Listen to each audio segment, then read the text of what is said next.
പേര് പുരുഷു എന്നാണ്. ഞാൻ മലർവാടി ആർട്സ് ക്ലബ്ബിലെ 5 പേരിൽ ഒരാളായ പ്രവീണാണ്. ഞാൻ സന്തോഷ് എന്നാണ് എൻ്റെ പേര്. എൻ്റെ പേര് പ്രകാശ് എന്നാണ്.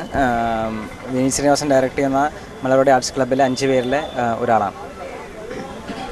മലർവാടി ആർട്സ് ക്ലബ്ബിലെ ഒരാളാണ് ഞാൻ. എൻ്റെ പേര് കുട്ടു. ഈ സിനിമയെക്കുറിച്ച് പറയുകയാണെങ്കിൽ വിനീത് ശ്രീനിവാസൻ ആദ്യമായി കഥ, തിരക്കഥ, സംവിധാനം ചെയ്യുന്നതും ഗാനം രചിച്ചതും അതിലെ ഗാനങ്ങൾ ചിലതൊക്കെ പാടിയിരിക്കുന്നതും അദ്ദേഹമാണ്.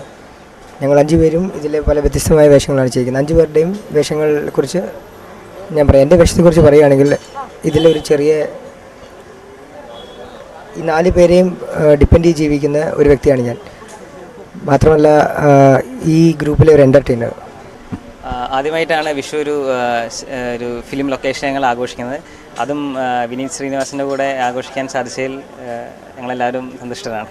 ഇത്തവണ ആദ്യമായി മലയാള സിനിമയുടെ സെറ്റിൽ വെച്ച് വിഷു ആഘോഷിക്കാൻ പറ്റിയ ത്രില്ലാണ്. അതിലെന്തെല്ലാണ് ആദ്യമായി അത് വിഷു കൈ നീട്ടാൻ വിനീതൻ്റെ കയ്യിൽ നിന്നാണ് അന്നത്തെ ദിവസം ആദ്യമായിട്ട് കിട്ടിയത്. എങ്ങനെയാണ് നിങ്ങൾ സെലക്റ്റഡ് ആയത് വിനീത് ശ്രീനിവാസൻ്റെ? ഓഡിഷൻ വഴിയാണ് നമ്മളെ സെലക്ട് ചെയ്തത്. നമ്മളാദ്യം ആപ്ലിക്കേഷൻ അയച്ചു, അതിൻ്റെ ഇൻ്റർവ്യൂ ഉണ്ടായിരുന്നു, പിന്നെ ഓഡിഷനെല്ലാം കുറേ ടെസ്റ്റിംഗ് കാര്യങ്ങളുണ്ടായിരുന്നു. ശേഷമാണ് ഞങ്ങൾ സെലക്ട് ചെയ്തത്. അപ്പോൾ